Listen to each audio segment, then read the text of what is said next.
Three going separate on? Mexican So refinery no one else fires finds within it a week. suspicious that, like, what was it, like 4 to 6 months ago, the U.S. oil companies were saying that Mexico messed up because they nationalized their oil fields and their company, right? Their oil company, and that the American oil companies couldn't compete, right?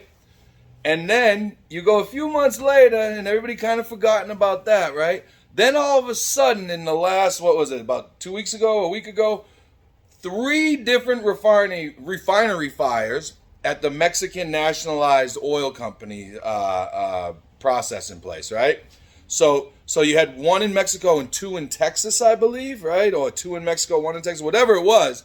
They blew up without any kind of explanation, right? So what do you think that maybe? I mean, I don't know what three-letter agency had anything to do with it, if at all, right? Could be eco-terrorists working for them. I don't know, and they don't know it. But like, so what will they do? Just like when they let FTX crash the crypto market, right? They're gonna go, well, see, if we were able to regulate it and get in there, the safety standards would be higher. If we could compete, because we're way safer than these Mexican companies and blah, blah, blah, blah, blah, right?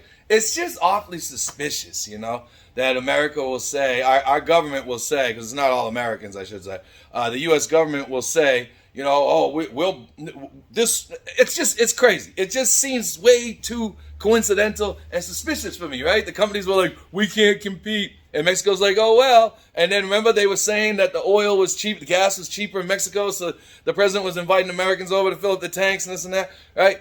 And then now all of a sudden, three of their processing plants blow up.